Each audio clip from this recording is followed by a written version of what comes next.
കേരള നവോത്ഥാന യാത്ര തുടങ്ങാൻ നിശ്ചയിച്ചപ്പോൾ ഓരോ ജില്ലകളിലും ഓരോ പാഠസംഘങ്ങൾ നിലവിൽ വന്നു. ഇവിടുത്തെ പാഠസംഘത്തിന്റെ chairman Shri advocate K C Muraleedharan സാറാണ്. കെ സി മുരളീധരൻ സാറിന് വേദിയിലേക്ക് വിളിക്കുന്നു.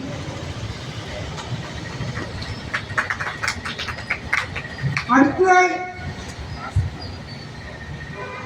ഈ ജാഥ നായകനായ ഭാരതീയ കിസാൻ സംഘത്തിന്റെ സംസ്ഥാന അധ്യക്ഷനും ജാഥ നായകനുമായ ശ്രീ അനിൽ പരിചയമംഗലത്തെ വേദിയിലേക്ക് വിളിക്കുന്നു.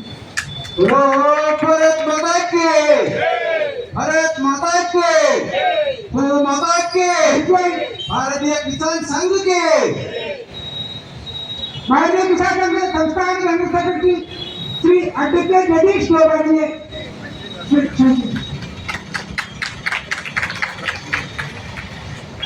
അടുത്ത നമ്മുടെ മേഖല ഇടുക്കി, എറണാകുളം,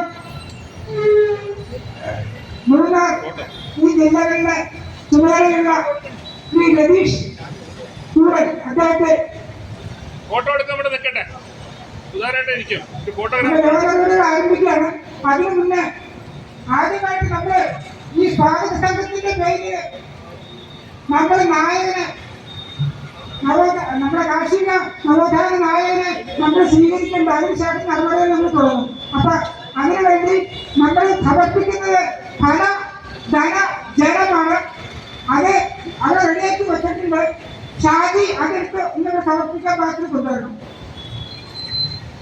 നമ്മുടെ ചെയർമാനായ Shri advocate K C Muraleedharan sir Pakistan chairman അദ്ദേഹം ജാഥാ നായകന് സമർപ്പിക്കുന്നതായിരിക്കും.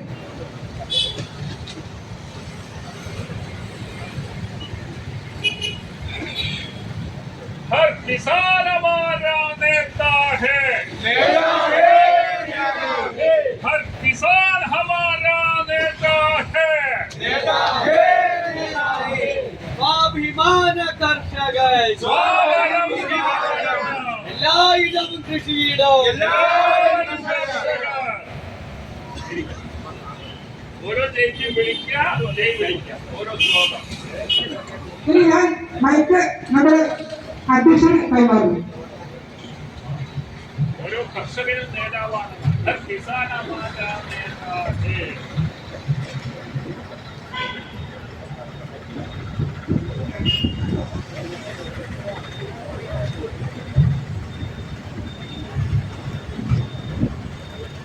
യോഗ നടപടികൾ ആരംഭിക്കുകയാണ്.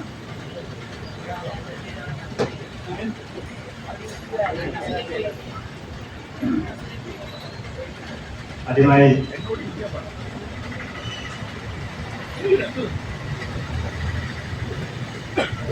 സ്വാഗതമാശംസിക്കുന്നതിന് വേണ്ടിയിട്ട് ഭാരതീയ കിസാൻ സംഘിന്റെ ജില്ലാ പ്രസിഡന്റ് ശ്രീ കെ സുധാകരന്റെ വേദിയിലേക്ക്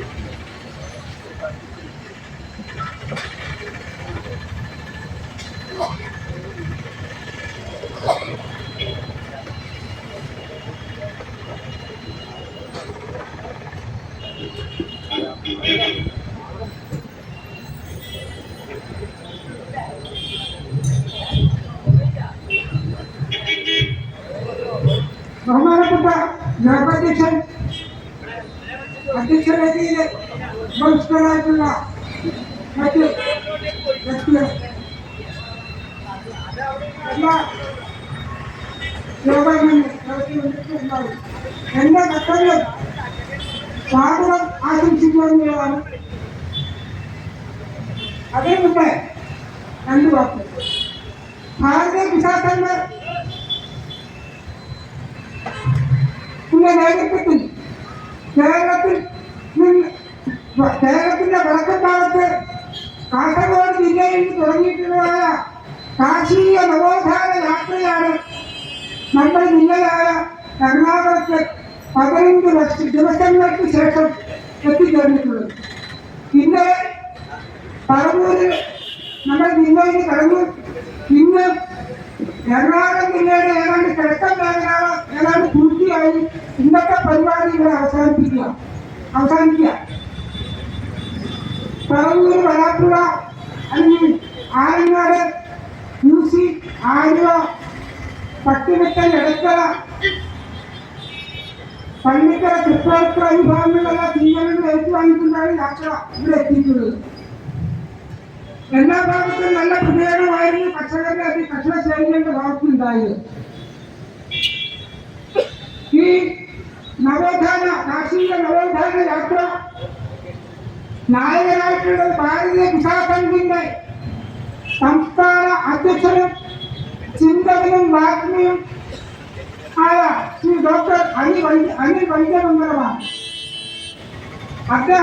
അദ്ദേഹത്തിന്റെ സഹകരണങ്ങളിൽ ഏപ്രിൽ 2 മുതൽ നമ്മൾ രാവിലെയോടൊപ്പം അദ്ദേഹത്തിന്റെ സഹകരണത്തിൽ ആ ഒരു കുടുംബം കാർഷിക ഉന്നമനത്തിന് വേണ്ടി കേരള ജനതയോട് ആശയവിനിമയം നടത്താനും അറിവുകൾ പകരാനും അവർ കർഷകർക്ക് വേണ്ടി ചിന്തിക്കാനും വേണ്ടി മാറ്റിവെക്കപ്പെട്ട നിയമത്തിന്റെ ഉടമകളാണ്. കാരണം അദ്ദേഹം നല്ല ചിന്തകരാണ്, നിരൂപകരാണ്, ധാരാളം പുസ്തകങ്ങൾ എഴുതിയിട്ടുണ്ട്. കാർഷിക മേഖലകളിലും അദ്ദേഹം പ്രവർത്തിക്കുന്നുണ്ട്. അപ്പൊ പെരുമ്പാവൂര് എല്ലാ കർഷക സ്നേഹികളുടെയും കർഷക ബന്ധുക്കളുടെയും എല്ലാ പരിപാടി സംഘടനകളുടെയും ഈ സ്ഥാപന സംഘത്തിന്റെ പേരിൽ അദ്ദേഹത്തിന് സ്വാഗതം ആശംസിക്കുന്നു.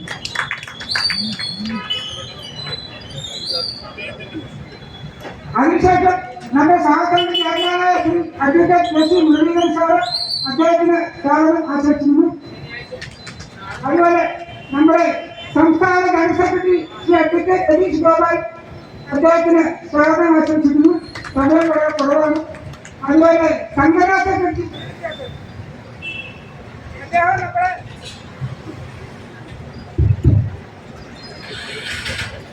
സംഘടനാ സെക്രട്ടറി വിളിച്ചത്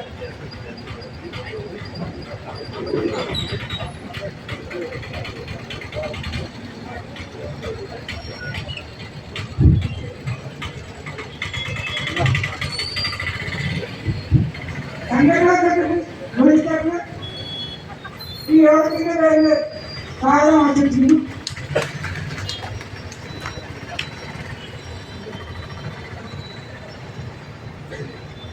അതുപോലെ നമ്മുടെ വേദിയിലുള്ള തിരുവനന്തപുരം ജില്ലാ പ്രസിഡന്റ് ശ്രീ സുരേന്ദ്രൻ ചേട്ടൻ അവർ അദ്ദേഹത്തിനും ഈ യോഗത്തിന്റെ പേരിൽ സ്വാഗതം ആശംസിക്കുന്നു. അതിന്റെ കടലാസു. പക്ഷേ അങ്ങനെ ഒരു സംഭവം ഓർക്കണം. ഈ നാട്ടിലെ വലിയ പന്തി അതെങ്ങനെ കാട്ടുപന്നിയാവുക? ഞങ്ങളുടെ കണ്ണൂർ എന്ന് പറയുന്ന സ്ഥലം, കണ്ണൂരിന് 40 കിലോമീറ്റർ മാറ്റിയ കർണാടകയിലും കണ്ണൂർ ടൗണിൽ പന്നിയൊന്നും നടക്കാൻ പറ്റുന്നില്ല. ഞങ്ങളുടെ നാട്ടില് അവിടെ മദ്രസ കുട്ടികളെ കൊണ്ട് രാവിലെ 5 മണിക്ക് ആ കുട്ടികളെ കൊണ്ട് പുലിയിറങ്ങി, കാറ്റ് വന്നു, നായ്ക്കള് എങ്ങനെ രാവിലെ സഞ്ചരിക്കാൻ പറ്റില്ല. ഞങ്ങളിപ്പോ തീരുമാനിച്ചെങ്ങനെയറിയോ? ആ പള്ളി ക്ഷേത്രങ്ങളും ആരാധനാലയങ്ങളും രാവിലെ എല്ലാവരും മോർണിംഗ് വാക്കിന് വന്ന് അങ്ങനെയായി കുട്ടികളെ സംരക്ഷിക്കുന്നത്. അത്രമാത്രം ജനങ്ങൾക്ക് ഇറങ്ങി നടക്കാൻ കഴിയാത്ത സ്ഥിതിയിലേക്ക് ഒരു സംസ്ഥാന ഭരണകൂടം നമ്മളെ കൊണ്ട് തള്ളിവിട്ടില്ലേ? ഇല്ലേ? അരി എന്നിട്ട് നമ്മൾ പറയുന്ന കോഴിയെ വർദ്ധിക്കോ, മുട്ട നിന്നോ, ഇറച്ചി നിന്നോ. നമ്മൾ പറയുന്ന ഈ കാട്ടുപന്നി നിന്ന് അത് കാട്ടുപന്നിയല്ല. അതിന് കാടെന്താണെന്ന് അറിയില്ല. അത് ദശകങ്ങൾക്ക് മുമ്പ് 1, 2, 10, 100 പന്നി പറമ്പിലിറങ്ങി എന്നിട്ടിപ്പോ 14 കണക്കിനകത്ത് പെറ്റുപെരുകി. അത് നാട്ടുപന്നിയാണ്. അതിന് കാടെന്താണെന്ന് അറിയില്ല. ഇതിനെ ലോകത്തിൽ നടക്കുന്ന സംഭവങ്ങൾ എന്താ? അവിടെ കഴിഞ്ഞ ദിവസം ഓസ്ട്രേലിയയിൽ നിന്ന് നടന്നു. ഞാൻ ചോദിച്ചപ്പോ പറഞ്ഞു കങ്കാരു അമിതമായി കഴിയുമ്പോ ഗവൺമെന്റ് എന്ത് ചെയ്യും? അതിനെ പിടിച്ചു തിന്നാൻ ഉത്തരവിടും. നിശ്ചിത കാലത്തേക്ക് 1 മാസം, 2 മാസം, 3 മാസം, എത്ര നാളുകൊണ്ടാണോ അത് നിയന്ത്രണ വിധേയമാകുന്നത് ആ സമയത്ത് നിർത്തും. ഇതിന് ലോകത്തിനൊരു നിയമമില്ലേ? ഈ പന്നി എന്ന് പറയുന്ന സാധനത്തിന് തിന്നാനല്ല എന്തിനെ കൊള്ളും? അത് തിന്നണ്ടേ? തിന്നണ്ട. അപ്പൊ അതിനെ ആ സ്ഥിതിയിലേക്ക് അതിനെ ക്ഷുദ്രജീവിയാക്കണോ? അത് കേന്ദ്ര ഗവൺമെന്റ് ഞങ്ങൾ അഭ്യർത്ഥിക്കുന്നു. അതിനെ ക്ഷുദ്രജീവിയെ പ്രഖ്യാപിക്കണം. കേന്ദ്ര സംസ്ഥാന ഗവൺമെന്റുകളോട് വിവിധ ആവശ്യങ്ങൾ ഭാരതീയ കിസാൻ നമ്മൾ മുമ്പോട്ട് വെക്കുന്നുണ്ട്, നിവേദനം കൊടുക്കുന്നുണ്ട്, കാര്യങ്ങൾ ശ്രദ്ധയിൽപ്പെടുത്തുന്നുണ്ട്. എന്താണ്? കേരളവും മറ്റ് സംസ്ഥാനങ്ങളോടൊപ്പം ഇന്ത്യ രാജ്യത്തിന് വളർച്ചയ്ക്ക് ആവശ്യമായ രീതിയിൽ ചേർന്ന് പോകാൻ കഴിയണം. അതിനൊരു സാഹചര്യം ഉണ്ടാക്കി തരണം. ഇവർക്ക് ഈ 10 വർഷമായിട്ട് 9 വർഷമായി നമ്മുടെ വനമന്ത്രി കാര്യങ്ങൾ പഠിക്കുക. തോറ്റ് കിടക്കുക. നിങ്ങൾ ഓർക്കണം, 16,845 കിലോമീറ്റർ മാത്രം ദൈർഘ്യമുള്ള നമ്മുടെ വനാതിർത്തി. ആ വനാതിർത്തിയെ ചുറ്റും ഒരു കമ്പി വലിച്ചു കെട്ടാൻ നമ്മുടെ മന്ത്രിക്ക് സാധിച്ചിട്ടില്ല. 9 വർഷമായി കമ്പിയും കൊണ്ട് നടക്കുക, ഇതുവരെ കെട്ടിയില്ല. നിങ്ങൾ നോക്കണം, ഹൈടെക് രീതിയിൽ ചൈനയിലെ ഒരു കാര്യം ഞാൻ ഓർമ്മിപ്പിക്കാം. കുറെ കാലങ്ങൾക്ക് മുമ്പ് ഒരു കൂട്ടം ആളുകൾ ചൈനയുടെ വനത്തിൽ നിന്ന് ഈ ജനവാസ മേഖലയിലേക്ക് ഇറങ്ങാൻ തുടങ്ങി. നമ്മളതൊക്കെ പദ്ധതി കണ്ടു. എന്താ ചെയ്തത്? സാറ്റലൈറ്റ് ഉപയോഗിച്ച്, ഉപഗ്രഹം ഉപയോഗിച്ചിട്ട് ആ ആനകളിൽ ഇറക്കി വന്ന് നിരീക്ഷിച്ചുകൊണ്ട് അതിനെ തിരിച്ചുവിടാൻ അവർക്ക് സാധിച്ചില്ല. ഈ സാധനമൊക്കെ നമുക്ക് ഇവിടെ ഇല്ലേ? ഈ സാറ്റലൈറ്റ് എന്ന് പറയുന്നത് ഉപഗ്രഹങ്ങൾ നമ്മുടെ ഇവിടെ ഇല്ലേ? മെഡിക്കന്മാരെ ശാസ്ത്രജ്ഞന്മാർ ഇവിടെ ഇല്ലേ? പയർ കൃഷി നമ്മൾ ബഹിരാകാശത്ത് നടത്തുന്നില്ലേ? പയറുകൊണ്ട് അവിടെ വെച്ചില്ലേ? അത് കിഴക്കുന്നില്ലേ? അതിന് വെള്ളം കൊടുക്കുന്നില്ല. മിടുക്കന്മാരുണ്ടല്ലേ? പക്ഷെ ആർക്ക് വേണ്ടി? ആര് ചെയ്യും? ഇന്ത്യ രാജ്യം ചെയ്യും. നിങ്ങൾക്ക് കിട്ടുന്നുണ്ട് പ്രധാനമന്ത്രി 80% സബ്സിഡിയോടുകൂടി നിങ്ങളുടെ ഒക്കെ വീട്ടിൽ 7 മുതൽ ട്രാക്ടർ വരെയുണ്ട്. ഇല്ലേ? 80% സബ്സിഡിയോട്. അതാ ഈ രാജ്യത്തിന്റെ വളർച്ചയ്ക്ക് കാരണം. ഞങ്ങൾ വരുമ്പോൾ ഒരു കർഷകൻ പറഞ്ഞു, 3 വർഷം മുമ്പ് 45,000 മുടക്കിയിട്ട അതെടുത്തുള്ള നെല്ല് കൊയ്തെടുത്തത് അതിനിപ്പോ ഏകദേശം 5,000 താഴെ മുടക്കാൻ പ്രാവശ്യം വന്നത്. കാരണം എന്താ? വെള്ളം യന്ത്രവൽക്കരണം ഇവിടെ സമര അതിനവരെ കൊണ്ട് കൊടിയാട്ടും. ഇവിടെ പാലക്കാട് സിമെന്റ് ഇറക്കാൻ തനിതുവരെ കൈ വെക്കാൻ പറ്റുന്നില്ല. അവരെ ഒരിക്കലും അള്ളി പിടിച്ചിരിക്കുക. അങ്ങനെ നമ്മൾ TV വന്നപ്പോഴും ടെലിവിഷൻ വന്നപ്പോഴും കമ്പ്യൂട്ടർ വന്നപ്പോഴും എല്ലാം സമരം നമ്മൾ കണ്ടു. ഇതെല്ലാം നാശത്തിനാണ് വന്നു. ഇതെല്ലാം അവരുടെ വശത്തിൽ പോണ്ട്. എന്നിട്ട് നമ്മളെ നോക്കി ചിരിക്കുക. അപ്പൊ നമ്മൾ ഒരു തരത്തിലും മുമ്പോട്ട് വിടുകയല്ല. അപ്പൊ യന്ത്രവൽക്കരണം വന്നപ്പോൾ അത് 80% സബ്സിഡിയോടുകൂടി കൊടുക്കാൻ ഇന്ത്യ ഗവൺമെന്റ് സാധിച്ചു. അങ്ങനെ കർഷകരെ സഹായിക്കുന്നത് 4% പലിശയ്ക്ക് നിങ്ങൾക്ക് പണം കിട്ടുന്നുണ്ട്. 4 പേര് ചേർന്ന് JLP ഗ്രൂപ്പ് രൂപീകരിച്ചാൽ നിങ്ങൾ കാനറ ബാങ്കിലേക്ക് ചെന്നാൽ മതി. അവിടെ സംവിധാനമുണ്ട്. 4% പലിശയ്ക്ക് കിട്ടും. 1 വർഷം വെച്ച് നിങ്ങൾ കൃഷി ചെയ്യാം. കൃത്യം അടച്ചാൽ പിറ്റേ ദിവസം നിങ്ങളുടെ അക്കൗണ്ടിലേക്ക് വീണ്ടും പണം വരും. ഇങ്ങനെയാ കർഷകരെ സഹായിക്കുന്നത്. അതല്ലാതെ നമ്മുടെ ഇവിടുത്തെ പോലെ ഇവിടെ ഒന്നും തരാനില്ല. ഇപ്പൊ ഇവിടെ വന്നപ്പോ പറഞ്ഞു, കിഴക്കൻ മേഖലയില് വലിയ വ്യാപകമായ നാശം സംഭവിച്ചപ്പോ 1 രൂപ കിട്ടിയില്ല. കൃഷിഭവനിൽ ചെന്നപ്പോ പറഞ്ഞില്ല, 1 മൂട് കപ്പത്തിലേക്ക് 1 രൂപയാ. അത്രമാത്രം. എന്നിട്ടോ വിഷു പ്രമാണിച്ച് നമ്മുടെ ബഹുമാനപ്പെട്ട മുഖ്യമന്ത്രി നമ്മുടെ ജനങ്ങളെ ഉദ്ബോധിപ്പിച്ചിരിക്കുന്നു. നമ്മളോട് പറഞ്ഞിരിക്കുന്നു, എന്താ? കാർഷിക വൃത്തി അത് നമ്മൾ തിരിച്ചു പിടിക്കണം, അത് അനിവാര്യമാണ് എന്ന്. കാർഷിക വൃത്തി തിരിച്ചു പിടിക്കണമെന്ന് ബഹുമാനപ്പെട്ട മുഖ്യമന്ത്രി ഇവിടുത്തെ ജനങ്ങളോട് പറയണമെങ്കിൽ ബഹുമാനപ്പെട്ട മുഖ്യമന്ത്രി അങ്ങയോട് ചോദിച്ചോട്ടെ, ഈ കാണുന്ന 9 വർഷം താങ്കൾ പഠിച്ചിട്ട് കർഷകർക്ക് ഒരു ചെറുവെള്ളം വെക്കാതെ, ഒരു നയ പൈസ കൊടുക്കാതെ എങ്ങനെയാണ് കാർഷിക വൃത്തി തിരിച്ചു പിടിക്കുക? ഇത് താങ്കൾ അറിഞ്ഞ പ്രസ്താവന താങ്കളുടെ ആഫീസിന്റെ കൊടുത്തുവിട്ടതായിരിക്കും. താങ്കൾ അറിഞ്ഞുകൊണ്ട് ചെയ്യേണ്ടതെന്നില്ല. 2 ജനങ്ങൾ 4 ജനങ്ങളോ എത്രയോ ഉണ്ടാവട്ടെ. പക്ഷെ നിങ്ങൾ പറഞ്ഞ വിവരക്കേടാണ്. നിങ്ങളുടെ മുൻകൈയിലും തുടരുമ്പോഴും കഴിഞ്ഞ 10 വർഷമായിട്ട് ഇവിടെ വന്യജീവികളുടെ ആക്രമണം ഉണ്ടായിട്ട് അതിൽ പരിക്കേറ്റവർക്ക് നിങ്ങൾ പണം കൊടുത്തിട്ടില്ല. നിങ്ങൾ 10 ലക്ഷം കൊടുക്കുമെന്ന് പറഞ്ഞ നഷ്ടപരിഹാരം നിങ്ങളെ 75% ആക്കി കൊടുത്തിട്ടില്ല. നിങ്ങൾ ബാക്കിയുള്ളവർക്ക് മുഴുവൻ 5 ലക്ഷവും 1 ലക്ഷവും 2 ലക്ഷവും കൊടുത്തിട്ടുള്ളൂ. ആ മനുവിന്റെ ഭാര്യയ്ക്ക് 9,500 രൂപ നിങ്ങൾ കൊടുത്ത് അതിന്റെ കുഞ്ഞു മക്കളെ നോക്കണം. ഇന്നും പട്ടിണിയ.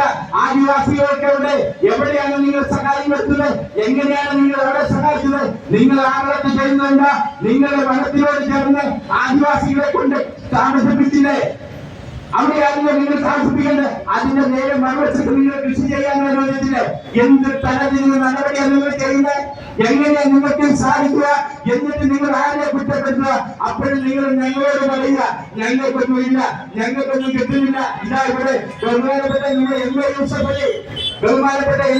യൂസഫലി എന്ന് പറയുന്ന ലോകത്ത് വ്യാപാരം ശൃംഖല നടത്തുന്നയാൾ, അദ്ദേഹത്തിന്റെ സ്വന്തം സ്ഥാപനത്തിന് കൃഷി അവിടെ ആവശ്യമായ പച്ചക്കറി അദ്ദേഹം സ്വന്തമായി ഉത്പാദിപ്പിക്കാൻ തീരുമാനിച്ചു. കണ്ട പത്രത്തില് 15 ദിവസം മുമ്പ് തമിഴ്നാട്ടിൽ അദ്ദേഹം തുടങ്ങി, ആന്ധ്രയിൽ തുടങ്ങി, ഒഡീസയിൽ തുടങ്ങി. അവിടുത്തെ കർഷകരെ ചേർത്ത് നിർത്തിക്കൊണ്ട്, അവിടുത്തെ ഭരണകൂടത്തെ ചേർത്ത് നിർത്തിക്കൊണ്ട് ബഹുമാനപ്പെട്ട MA യൂസഫലി അദ്ദേഹത്തിന്റെ ശൃംഖലയിൽ വിതരണം ചെയ്യാൻ ആവശ്യമായ പച്ചക്കറി ഉത്പാദിപ്പിക്കാൻ തീരുമാനിച്ചു. അവിടെ വിറ്റിട്ടടങ്ങുന്നത് നിങ്ങൾ കണ്ടോ? കേരളത്തിലെ മലയാളികളുടെ MA യൂസഫലി, കേരളത്തിലെ മുഖ്യമന്ത്രിയുടെ ഭരണാധികാരിയുടെ അടുത്ത സുഹൃത്തല്ലേ MA യൂസഫലി. അദ്ദേഹത്തോട് നിങ്ങൾക്കൊന്ന് പറഞ്ഞ്, നിങ്ങളുടെ കേരളത്തിൽ, നമ്മുടെ കേരളത്തിൽ ഏതെങ്കിലും ഒരു വെണ്ട കൃഷി ചെയ്യാൻ പറ്റുമോ? അന്നേരം കർഷകൻ ഇവിടെ കൊണ്ട് കൊടിനാട്ടും. ഇവിടെ കൊടിനാട്ടാൻ ആരേ ഉണ്ടാവുള്ളൂ. നിങ്ങൾക്ക് പറ്റിയിട്ടില്ല, പറ്റിയോ? നിങ്ങൾ അതിനെ ചിന്തിച്ചിട്ടില്ല. അതുകൊണ്ട് ഭാരതീയ കിസാൻ സംഘം മുമ്പോട്ട് വെക്കുന്നത് ഇതിന് പരിഹാരം ഒന്നേ ഉള്ളൂ. നമ്മൾ ഉണരണം, കർഷകൻ ഉണരണം, കർഷകൻ ഉയരണം. അതിനാവശ്യമായ സംവിധാനങ്ങൾ നമ്മൾക്ക് ഗവൺമെന്റിന്റെ ഭാഗത്ത് കിട്ടിയില്ലെങ്കിൽ ഒരു ശൃംഖല രൂപീകരിച്ചുകൊണ്ട് എല്ലായിടത്തും സംഘങ്ങളും രൂപീകരിച്ചുകൊണ്ട് 10-15 പേര് സംഘം രൂപീകരിക്കാം. ആ സംഘം രൂപീകരിച്ച് ആവശ്യമായ മികച്ച രേഖപ്പെടുത്തിയാൽ നിങ്ങൾക്ക് നിങ്ങളുടെ പഞ്ചായത്തിലോ മുനിസിപ്പാലിറ്റിയിലോ നിങ്ങൾക്ക് ബ്ലോക്കിലോ രജിസ്റ്റർ ചെയ്യാം. ആ രജിസ്റ്റർ ചെയ്യുന്ന സംഘടനകൾക്കാണ് ഇന്ത്യ രാജ്യത്ത് ഇന്ന് 0% വരെ ലോൺ കൊടുക്കുന്നത്. നമ്മളിപ്പം ബാങ്കിൽ പോയി പണം എടുക്കുന്നുണ്ട് പലിശയ്ക്ക്. എല്ലാ ദിവസവും ആത്മഹത്യയുടെ കാര്യം നമ്മൾ കാണുന്നത് എന്താ കാരണം? അതുകൊണ്ട് പലിശയില്ലാതെ കർഷകന് വായ്പ ലഭ്യമാകണം എന്നതും ഭാരതീയ കിസാൻ സംഘം ആവശ്യപ്പെടുന്നതാണ്. 4% പലിശയ്ക്ക് 1 ലക്ഷം തന്നാൽ പോരാ, അത് വർദ്ധിപ്പിക്കണം. അങ്ങനെ കൃഷിക്കാരന് ആവശ്യമായ രീതിയിൽ ഉള്ള സംവിധാനങ്ങൾ ഒരുക്കി തരണം. കേന്ദ്ര ഗവൺമെന്റ് പരമാവധി ചെയ്യുന്നുണ്ട്. രാജ്യത്താകമാനം അതിനൊന്നും ഉയർച്ച ഉണ്ടായിട്ടുണ്ട്. നമുക്ക് അവിടെ കിട്ടുന്നില്ല. അതുകൊണ്ട് നമ്മുടെ സംഘങ്ങളെ രൂപീകരിക്കണം. എന്നിട്ടോ നമ്മൾ ഉത്പാദിപ്പിക്കുന്ന സാധനം അത് ഏത് സാധനവുമായിക്കോട്ടെ അതിന് നമ്മൾ പറയുന്ന വിലക്ക് ഈ ശൃംഖലയിലൂടെ തിരുവനന്തപുരം മുതൽ കാസർഗോഡ് വരെ ജനങ്ങൾക്ക് ആവശ്യമായി എത്തിച്ചു കൊടുക്കാനുള്ള സംവിധാനം വേണം. ഇന്ന് ഡിജിറ്റൽ ഇന്ത്യ അല്ലേ? ഡിജിറ്റൽ ഇന്ത്യ എന്ന് പറയുന്നത് അത് എത്ര ഉയരത്തിലേക്ക് പോയിരുന്നുണ്ട്. അതിന്റെ ഗുണം എന്താണെന്നുണ്ട്? നിങ്ങൾ ആരെങ്കിലും സാധനം മേടിക്കാൻ കട പോകുന്നുണ്ടോ? നിങ്ങൾ വീട്ടിൽ നിന്ന് നിങ്ങൾക്ക് ബിരിയാണി ആയിക്കോട്ടെ, നിങ്ങൾക്ക് പച്ചക്കറി ആയിക്കോട്ടെ, നിങ്ങൾക്ക് അരി ആയിക്കോട്ടെ, ആ സാധനം ഫോണിലൂടെ പറയുമ്പോ ചിരട്ടികൾ വെച്ച് നിങ്ങളുടെ വീട്ടിലെത്തുന്നില്ലേ? അതാ ഡിജിറ്റൽ ഇന്ത്യ, അതാ ഡിജിറ്റൽ. അതിന് പുറകിലാ കേരളം, അതിന് സമരങ്ങളുടെ നോക്കണം. 10,000 രൂപ കൊടുക്കുന്ന ഒരു സാധനം കമ്പനിയിൽ നിന്ന് നമ്മൾ നേരിട്ട് വാങ്ങുക. ഇടനിലക്കാരനില്ല. വ്യാപാരികളെ ഞങ്ങൾ ഉപയോഗിക്കുന്നു പറയുന്നത് കേട്ടോ. പക്ഷെ അവരുടെ കാലം ഞാനില്ലേ? അതിനൊപ്പം നമുക്ക് സഞ്ചരിക്കേണ്ടതില്ലേ? ഏത് തരത്തിലായിക്കോട്ടെ, എന്തുമായിക്കോട്ടെ. അതുകൊണ്ട് ഞങ്ങളുടെ ഒരു പയ്യൻ ആന കുട്ടികൾക്ക് അടിച്ചു വന്നു. എന്റെ നാട്ടില കണ്ണൂര്, പയ്യന്നൂര്, ചെറുപുഴ തന്നെ കൊച്ചിന് 5 ലക്ഷം രൂപ നഷ്ടപരിഹാരം കൊടുത്തു. കുറെ 2-3 മാസം കഴിഞ്ഞ കൊച്ചിന് പൈസ ബാക്കിയില്ല. ഞങ്ങൾ ആലോചിച്ചു. ഞാൻ ഫോറസ്റ്റ് വിളിച്ചു.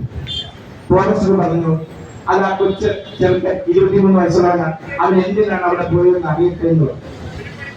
അവൻ പോയതിനാണെങ്കിൽ അവന്റെ സുഹൃത്ത് പെൺകുട്ടിയുടെ വീട്ടില് പഠിക്കാൻ പോയതാണ്. വീട്ടുകാർ പറയും ഞങ്ങൾക്ക് അതേ പറയാനോ സുഹൃത്തിന്റെ വീട്ടിൽ പോയതാ. അപ്പൊ ഫോറസ്റ്റ് പറയുക ഈ കുട്ടി എന്തിനെ പോയെന്ന് ഞങ്ങൾക്ക് കൃത്യമായി അറിയണം. ഞങ്ങൾക്ക് ചില വിവരങ്ങൾ കിട്ടിയിട്ടുണ്ട്. അങ്ങനെ മാത്രം പറയുന്ന തരം താഴ്ന്ന ഫോറസ്റ്റ് ഉദ്യോഗസ്ഥന്മാരും നമ്മളെ ഭരിക്കുമ്പോ എങ്ങനെയാണ് നമ്മുടെ സംസ്ഥാനം മുമ്പോട്ട് പോകുക? എങ്ങനെ മുമ്പോട്ട്? ഇന്ന് നിലവിലത്തെ നിയമം അനുസരിച്ച് പ്രായപൂർത്തിയായ ഒരു സ്ത്രീക്ക് ഈ പറഞ്ഞ മന്ത്രിയുടെ നേരെ ഏതെങ്കിലും വന്യജീവികളെ വന്നാൽ ഈ മന്ത്രി എന്താ ചെയ്യുക? സുരക്ഷാ ഉദ്യോഗസ്ഥന്മാർ വെടിവെച്ച് വന്നാലേ രക്ഷിക്കല്ലേ? പിന്നെ ഞങ്ങൾക്ക് എന്തുകൊണ്ട് പാടില്ല? ഇവിടെ പന്നിയെ കണക്കെടുക്കാൻ പോകും. നോക്കണം, നമ്മുടെ നികുതി പണവ ഇന്ത്യ രാജ്യത്ത് ഏറ്റവും കൂടുതൽ നികുതി അടയ്ക്കുന്ന ഒരു സംസ്ഥാനമാണ് കേരളം. ആ കേരളത്തിലെ നമ്മളൊരു പിടിച്ചു വാങ്ങിച്ചിട്ട് കൊടുത്തത് ഇവിടെ PSC ചെയർമാന് ശമ്പളം വന്നിട്ട് കൊടുക്കുക ചെയ്തേ അല്ലേ? ആ പണം ഇവിടെ ചെയ്തത് PSCയുടെ ചെയർമാൻ നിലവിലുണ്ടായിരുന്നെന്ന് ഇരട്ടി ലക്ഷങ്ങളായി വർദ്ധിപ്പിച്ചു കൊടുത്തു. എന്നിട്ടോ കാട്ടുപന്നിയുടെ കണക്കെടുക്കാൻ കഴിഞ്ഞ ഉത്തരവിടങ്ങിയിരിക്കുന്നു. കേരളത്തിൽ ഫോറസ്റ്റുകാരൻ ജൈവ വൈവിധ്യത്തോടും കൂടെ കേരളത്തിൽ നമ്മുടെ നാട്ടിൽ എത്ര കാട്ടുപന്നുണ്ടെന്ന് ലോകം